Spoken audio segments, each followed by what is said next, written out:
So welcome back. So today we're going to make bratwurst. So I got a deer this last hunting season, so we're going to take some of that deer meat. We're going to mix one with brisket bones that I got from the Amish. So I got a bunch of brisket bones for like $5.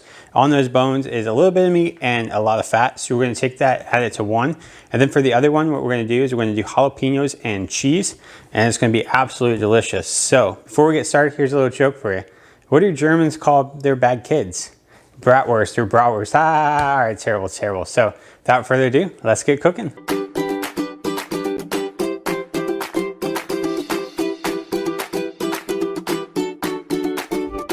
To start, we're going to take a little bit of the meat that we got off the brisket bones with the fat, and we're going to grind that up in our grinder. Then we're going to take our deer meat that we're going to use for brats, and we're going to go ahead and grind that up. Just going to say that this grinder is a beast. I'm not sponsored or anything by this, but this thing gets the job done, and it gets it done quick. Once we got all that ground up, we're going to take our brat casing, aka intestines, and we are going to slide this onto the poop chute. Not going to lie, this part is an absolute pain to get this casing onto the chute. Here we loaded one strand of it, which is about 15 feet or so. The length really doesn't matter, since when you run out, you can always just reload it up. Once we get that all on there, we're going to add deer meat to our brisket bone meat and fat. Here we're taking about 4 pounds of brisket bone meat and fat, and we're going to add about 4 pounds of deer meat to it. You can have more brisket bones than deer meat if you want, for more of a 75 to 25% ratio if you like a fattier brat like you would get in the store. But in this case, we're going for a leaner brat. But in this case, I really just want to add flavor with the fat and strive for a less gamey brat. Once we have that, we are going to add about 3 tablespoons of garlic powder, 3 tablespoons of paprika, and 2 tablespoons of black pepper. Then we're going to get that all mixed up so that the spices and 2 different types of meat are evenly dispersed throughout. Then we're going to throw this all up into the hopper and let's sausage, as some might say. In hindsight, make sure the meat is at the end of the tube before you tie the knot. Otherwise, you're going to end up with a big old air bubble like this. As this goes, we just want to hold on to the brat and push back a little bit just to make sure that the meat fills the casing all the way before moving on. Once we get all that casing all filled up, we're going to tie the end off and then twist ever so often. Basically just eyeball it so that you got brat sizes in between the twists, and make sure to twist these all the same way, otherwise you might accidentally unwind some of the prior brats.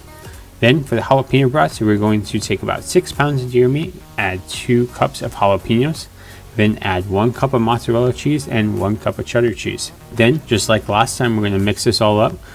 You're doing a wonderful job. Thank you, Ellie. Throw it into the hopper, load the casing up with brat meat, then give them a little twist, and voila. Then we're going to throw this into the fridge for a day or two. 1, because it's cold outside and it's nighttime at this point, and 2, we want the casing to dry out a little. That way our twisted spots harden up a little bit and we have a smaller risk of an exploding brat. Now that we have some nice weather and a nice sunset, we are going to throw these guys onto the grill. You can use any grill you want. At the end of the day, a grill is a grill. It doesn't matter if you use charcoal, gas, wood, or pellets. They all do the same job, cook stuff. Once these guys are nice and browned on the outside and are looking done, you are good to go. If you're really worried about it and you want to check the temperature of the meat, you will want about 130 to 140 degrees Fahrenheit. There you have a bratwurst. So there we have our bratwurst. So without further ado, let's taste it. Taste the jalapeno cheddar one first. You want to bite it? Oh boy, that's pretty good.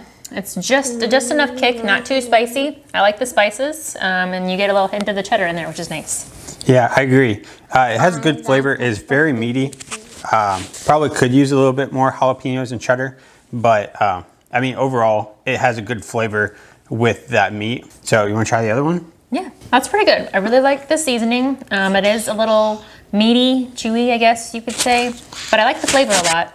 I might put it with some kind of mustard. Maybe I like Dijon mustard personally, but the flavor by itself is really good. It's just kind of meaty.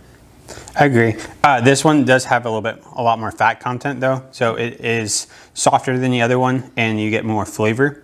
But the spices in there are really good with it. I mean, it's really good. So yeah, it would go really good with a mustard or a ketchup or any kind of sauce, and on a bun, obviously. I mean, it is really good. So with that being said, if you like this video, hit the like button down below. If you want to see more like it, hit the subscribe button, notification bell, so you can be notified every time we make a new video. Until next time, we'll see you later. Bye, Rick.